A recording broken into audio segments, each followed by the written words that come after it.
कि जो सऊदी अरब की जो कैबिनेट है उसने ये अप्रूव किया है कि इंडिया और जो सऊदी अरब की इंटेलिजेंस एजेंसीज हैं उनके दरमियान एक कोऑपरेशन हुआ है दहशतगर्दी को काउंटर करने का, कॉम्बैट करने का।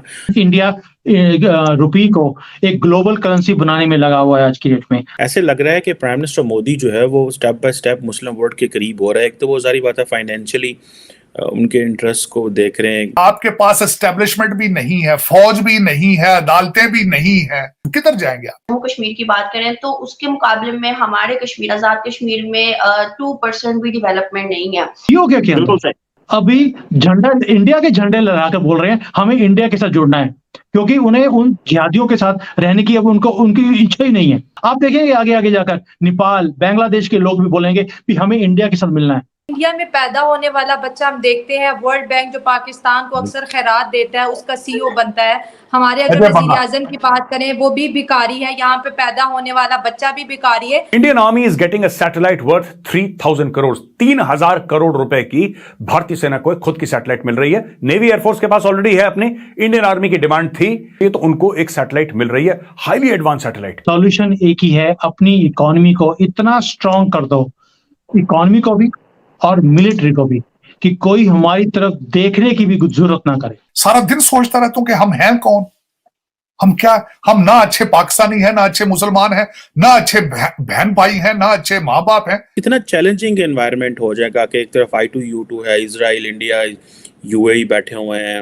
हम अफगानिस्तान की बात करें, मैं हैरान रहेगी कि अफगानिस्तान की जो एक्सपोर्ट है 1.20 मिलियन डॉलर तक पहुंच चुकी है, और पाकिस्तान को देख ले सर, वो कर्जे पे कर्जा ले रहे हैं। बलोचिस्तान, अफगानिस्तान हमें क्रॉस कर रहे हैं।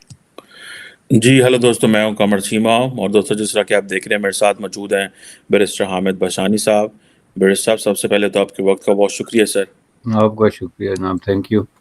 मेरे साहब, आज दो इम्पोर्टेंट इश्यूज पे बात करनी है आपसे। पहला जो इशू है वो तो है कि मैं देख रहा था कि जो सऊदी अरब की जो कैबिनेट है उसने ये अप्रूव किया है कि इंडिया और जो सऊदी अरब की इंटेलिजेंस एजेंसीज हैं उनके दरमियान एक कोऑपरेशन हुआ है दहशतगर्दी को काउंटर करने का, कॉम्बैट करने का और टेरर फाइनेंसी को कॉम्बैट करने का। और ये बेसिकली आप ये समझ लें कि ये रॉ और जो सऊदी किंगडम की जो इंटेलिजेंस एजेंसी है उसके दरमियान हुआ है।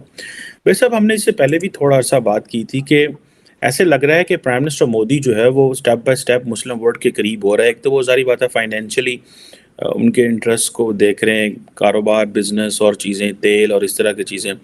दूसरा ये ऑन स्ट्रेटेजिक इश्यूज़ के ऊपर और ये जो ग्लोबली इम्पोर्टेंस के इश्यूज़ हैं उनके ऊपर भी जो है वो करीब हो रहा है। आपको क्या लगता है भाई साहब, पाकिस्तान जिसने मुस्लिम वर्ल्ड को और पर्टिकुलरली सऊदी अरेबिया को इतना ज़्यादा जो है वो जेलसली गार्ड किया और प्रोटेक्ट किया कि उसको इंडिया की हवा ना लगे, आप पाकिस्तान की पोजीशन को कैसे देखते हैं जब इंडिया और सऊदी अरब का जो इंटेलिजेंस एजेंसीज का cooperation on combating terrorism and terror financing है? जी देखें जी, ये बहुत बड़ा एक डिसीजन है जो डायरेक्टली टच करता है पाकिस्तान की कोर पॉलिसी को, स्पेसिफिकली जो कश्मीर इशू को लेके।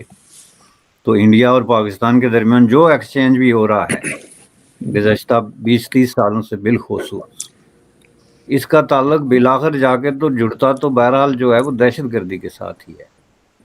तो उस हवाले से अगर एक कोऑपरेशन जो है वो होता है सऊदी इंटेलिजेंस एजेंसीज और इंडियन इंटेलिजेंस एजेंसीज के दरमियान, तो इसको कम्बैट करने के लिए, तो उसमें जो नंबर 1 सवाल उभर के आएगा वो कश्मीर में आएगा। क्योंकि इंडिया को इस वक्त जो है अगर किसी थोड़ी बहुत किसी तरीके से किसी मिलिटेंसी या दहशतगर्दी का कोई खदशा है या सामना है, पहली बात है सामना तो अब नहीं, खदशा कह सकते हैं आप, जो इक्का दुक्का वाक़यात हो रहे हैं, तो उसमें ज़ाहिर है वो कश्मीर के अंदर ही है, बाकी तो कहीं उस तरह की उस सतह पे नहीं है।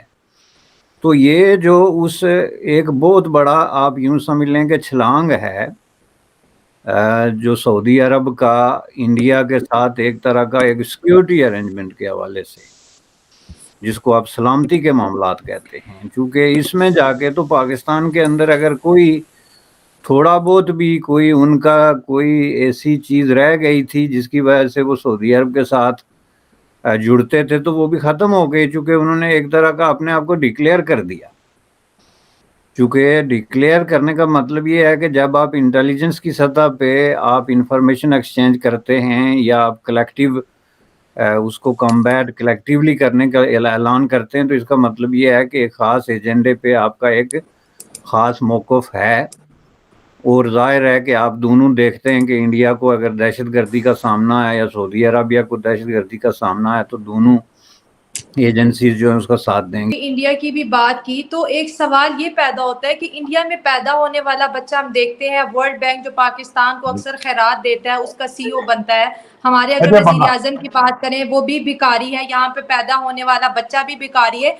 तो उस देश में पैदा होने वाले बच्चे और इस देश में पैदा होने वाले बच्चों की इज्जत यहाँ पर, तो मैं कहती हूँ हम क्या मुंह लेके जाएंगे। जो वीजेज लगते हैं वहां पर पाकिस्तानियों के लिए और कानून है, दूसरे मुल्कों के लिए और कानून है।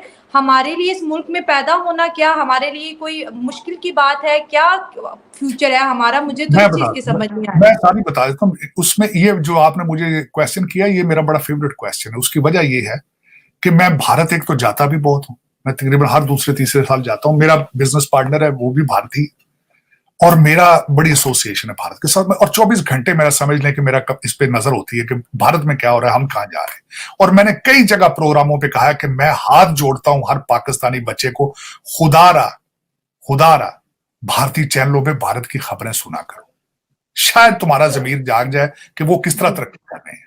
बहुत जरूरी है।